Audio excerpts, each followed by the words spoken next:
Hi everyone. So the news of the past week have not been the best for us. Unfortunately, we suffered two tragic losses. After a long fight, we lost our Moana due to serious complications that were kind of expected after a big surgery like hers.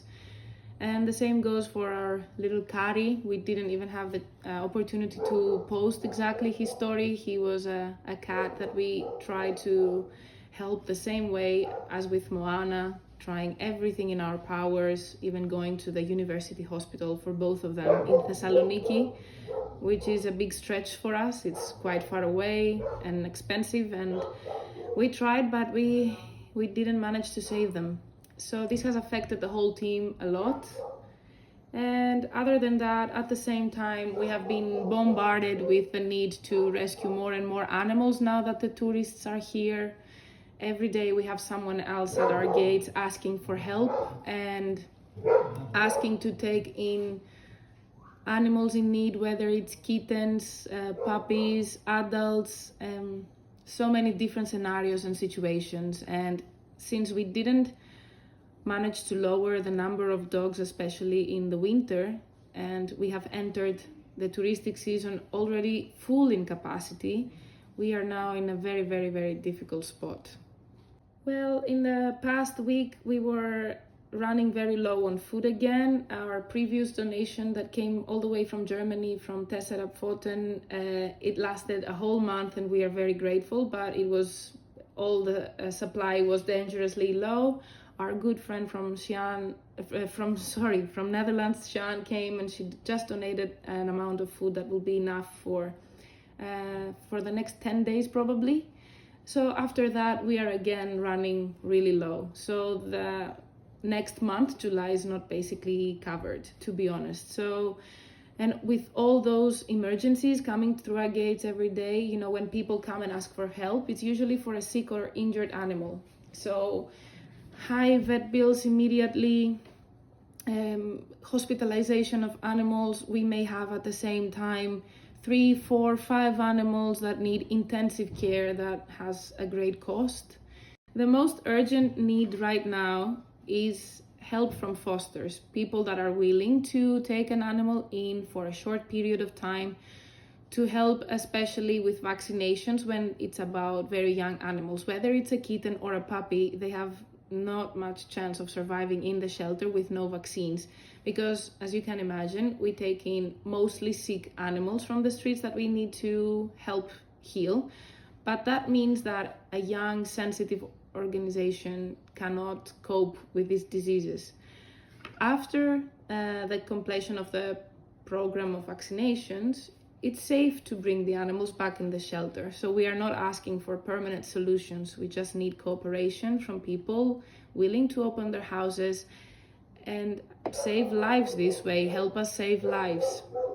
So basically, when we ask someone to foster, we need your cooperation for about 2 months, 2.5 months sometimes, because all the animals need to have vaccinations 20 days apart from each shot.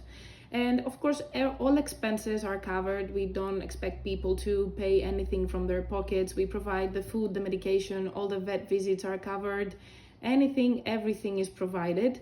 We just need your time, basically, and love and dedication to the animal to help it reach immunization so they can safely come to the shelter with no risk of their lives. This has successfully worked most of the times for puppies, to be honest, but right now we are in great need of fosters for kittens especially. And also the next litter of puppies that is going to be rescued, we don't know when or how or where, we don't have a place to take them. It is very good for situations where people are thinking to adopt, so they can see and adjust and see if they are up to the difficulties of raising a puppy or a kitten, and also for people that don't want to have this permanent commitment with an animal. So for example, if you're someone that travels often but you are here in Greece for a few months, you can help us save lives for a small period of time. You can enjoy the companionship of a dog and all the love and affection, But at the same time, you are not responsible for this animal. So whenever you have to go, we just try to find another solution. You are not having a dog or a cat permanently in your life if you cannot do so.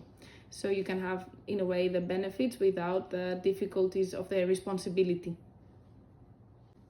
The best news of the week were the adoption of some of our long-term residents in the shelter. So we are extremely happy that dogs like Chewbacca, Peanut, Lizzle, Arturi were adopted.